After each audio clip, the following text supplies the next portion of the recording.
Okay, Sarah, tell me a little bit about you, what you do, and kind of your job with Lincoln Public Schools. Yeah, I'm a special education teacher with Lincoln Public Schools. I taught in a building for 7 years, and now I support teachers district wide and in special education classrooms, pre K through our 18 to 21-year-old programs. Perfect. And then transferring or transitioning a little bit into the technology aspects, and just as a teacher, how would you say that in the education world that you use social media? Do you use it in your personal life? Do you use it with other teachers, kind of in the teaching life? How do you primarily use it? Yes, I have personal social media accounts on multiple platforms. Personally, I use each of them differently.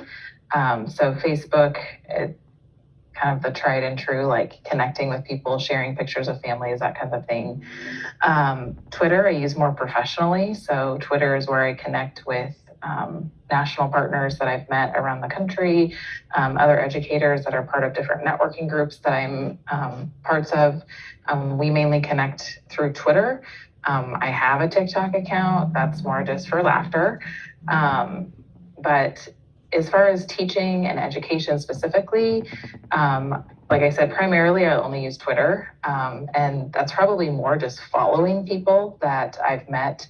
And it's a way that some of our national partners and conferences I've attended where I've met people, they'll share resources or they'll share things that they're doing, which obviously helps get ideas, help get resources shared in an easy way. I don't personally post to Twitter like ever, I don't think. But it is a nice way, that is the platform as far as sharing resources and staying connected that way, that it's pretty universal.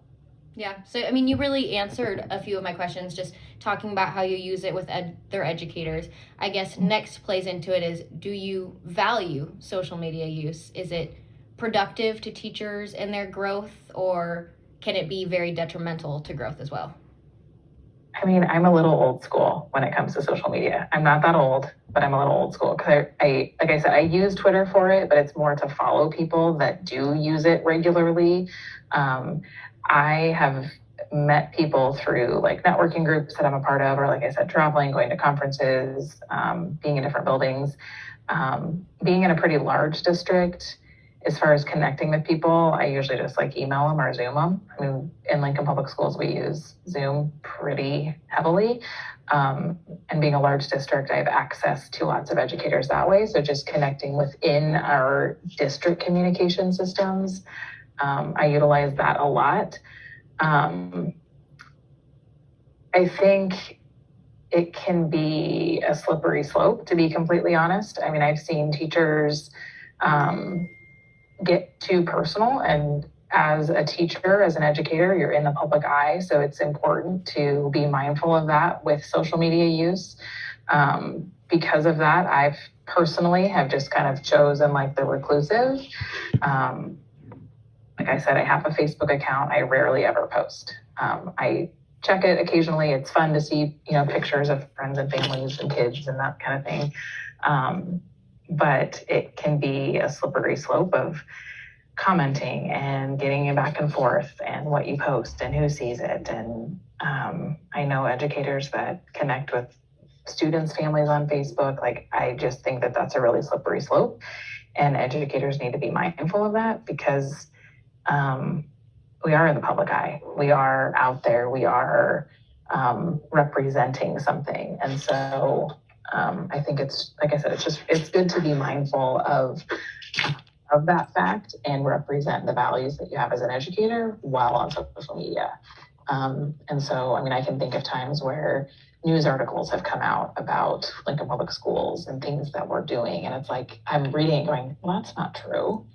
Or that's a different spin on it. And then you read the comments and it like makes your blood pressure go sky high because you're like, that's just not what's happening. Yeah. That's not the truth. And it would be very easy in an example like that to get into a comment war, which is not productive and does not represent my values as an educator, or what I represent in the organization that I work for.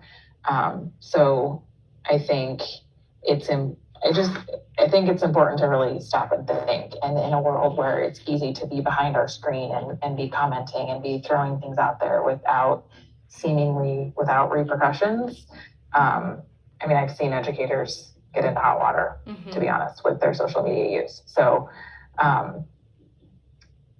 think it's just being careful, being mindful, I've said to new teachers that I've worked with, like, would you want that hung up in the staff lounge? Would you want your grandparents reading that?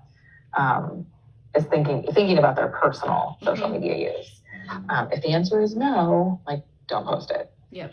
Well, and that's what a lot of teachers are doing nowadays is, I mean, do you see it beneficial to have two separate accounts, kind of one that you have focused on your personal that isn't as much in the public eye, and then some teachers will have a work social media account or things that they more post? Do you think that helps things, or, I mean, is it kind of still a way to go down a slippery slope? My personal opinion is it would still be a slippery slope because it's still out there. No matter how private you think it is, it's still out there. And if you don't want the world to see it, why put it out there for the world to see it? Yep.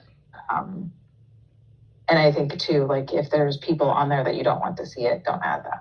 Like, me personally, I don't add any staff members that I work with unless I can envision myself actually, like, being friends and, like, going out to dinner with them. If I can't picture that and I get a friend request from them, I don't accept it.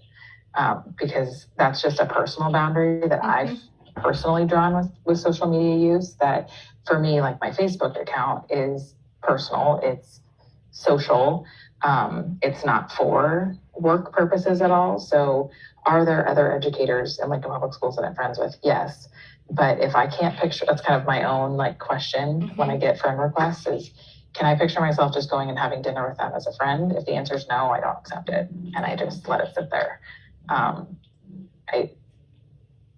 No matter how private you think it is, it's not. Well, and that kind of answers another one of my questions. One of them was, should students and teachers be connected on social media? And I'm assuming from what you have said that that's a big no. Yeah, that's a big no for me.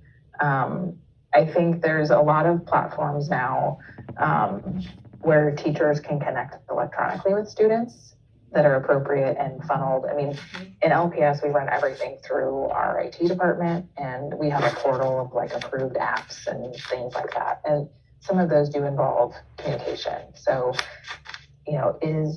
is social media and electronic communication, like, the way of the world right now? Yes. Is that how humans connect right now? Yes. There are school-approved ways. I mean, we can function Google Classroom the same way that Facebook functions. I can post something, people can comment. There's a thread of communication. That's the same thing as a Facebook post, in theory, but it's on an educationally appropriate, funneled through school systems. So if we want to connect that way, we can do it electronically in school-safe platforms. I think there are educators that become good friends with students that they have, especially if they have them for lots of years, or if they've known, they have multiple students that go through. Am I criticizing that? No, I just think educators need to be really mindful of what that social media boundary looks like. And again, I'm kind of old school for, and I think it kind of goes back to that line of professional versus personal, and trying to maintain that boundary. I'm sure with enforcing a lot of technology at LPS, furthering on that, do you guys have from your curriculum, is there a lot of safe internet use pushed towards the students within the school, just as teachers, as we're attempting to practice it, also enforcing that for students? Yes. So there's a whole, I won't call it a curriculum, but there's a series of lessons on digital citizenship that they, and there's expectations. There's contracts that they sign. There's lessons that they go through as far as, like, what is digital citizenship? What does that mean? What would be some, like, examples and non-examples of digital citizenship, so that students really clearly understand what that means and what is appropriate, not appropriate use of, because we're a one-to-one district. So third grade up.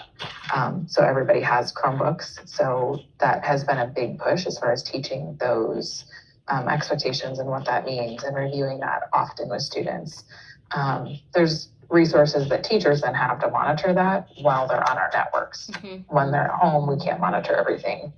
But while they're at school, we can monitor that at a higher rate. Yep. To help follow through on what those expectations are. Mm-hmm. And that's one of the biggest things that we have talked about is if we're expecting students to follow by these rules, then we as educators, and kind of what you were saying about social media and everything is, as educators, we should also be displaying that for students and showing that if you're going to be responsible online, so will I. Yeah, and I think that is a big piece, and I think it's hard. And I mean, I will say, you know, being in the middle and high schools, which is very different from elementary and especially early childhood, like the Snapchat wars that happen between middle and high schoolers is crazy. I mean, the things that they say to each other, Yep. things that they do. So I think you're absolutely right. Being able to model digital citizenship, appropriate use, appropriate behavior on social media is key. Mm-hmm. And even just with each other, because I mean, they're interacting on social media and also ways that they interact in person. Yeah. Unfortunately. Well, closing out, I have one very big question for you. It's a bit of like a trickier question. If you could change one misconception about teachers' online presence, if you have any, what do you think it would be? I'd be curious what the misconceptions are. There's just a lot, like, I mean, between... Have you talked about them in your class? Somewhat, and just kind of talking about the misconception that between teachers having... I mean, one of the biggest things that we've talked about, and one that you kind of already talked about it, is that we have been enforcing in this class, is we created a separate professional account. And so that, I think, from what you're saying, is almost a misconception of when I created my professional Twitter account, I saw it as, okay, this is a separate life. But then I also kind of saw it as I was going through. People could still see that. I had friends that started following that professional account that I didn't intend for that to happen, but slowly it became more of a personal account, and I would notice that if there was anything controversial about education stuff, that I was still reposting that, and that immediately has the possibility to have a negative connotation. Yeah, I mean, it probably is that general idea that like something is protected, or that like there's this like barrier I can build to protect myself online, and that if I put certain filters, which those are all good safeguards that people should take. Like if you don't want it to be super public, put those safeguards in place. If it's a professional account, like that's where you post educational things. And I mean, those are all good boundaries to have in place. But I do think it's a misconception that like you can protect certain things to like the nth degree. Yeah. And ultimately, once it's out there, it's out there. Yep, I know. It might be hard to find, but like it is findable. It goes back to the thing that once it's on the internet, it never really goes away. I mean, going back to an earlier question that you asked, I was thinking too, I mean, I know of like principals that I work with. So, I mean, they're obviously like high up in a building, high up in our district, that are very active in like social media network groups. And so I think they would talk about like the benefit of that, which there's like a vetting process. Like they had to answer certain questions. So it's not just like Joe Schmo can get into these networking groups. But it's like Principals of America. I made that up. I don't know what it's called, but it's like principal groups or instructional coaches get together. I mean, I have a friend that's a first grade teacher. She's part of like a first grade group from first grade teachers from all over the country. And she loves like getting ideas. So when I hear them talk about it, I hear the benefit. My like red flags start like going off, because it's just like, you don't know these people. You don't know. I'm just very cautious, but I do see from colleagues the benefit of some of those other like just kind of closed groups where again, there's like a vetting process. They have to answer questions. Like, do you actually teach? Yes. And people seeing value and finding value in that. So I think it just goes back to those boundaries and those safeguards that we can put in place, knowing that we are educators. Yeah. what I am grasping from what you have told me is you see the benefits of social media, but overall there's a need to be safe and to think about things before you immediately go and do it, which is the common thing to do with social media, is immediately post it without thought. Post, share, whatever you're thinking about, just put it out there for the world. Yep. Okay, well, thank you for chatting with me. Yeah, you bet. It's been great to get to know you and chat through this with you. Yes, you as well. I have really enjoyed getting to learn more about yours and seeing our differing opinions on social media. Perfect. Thank you. Thank you.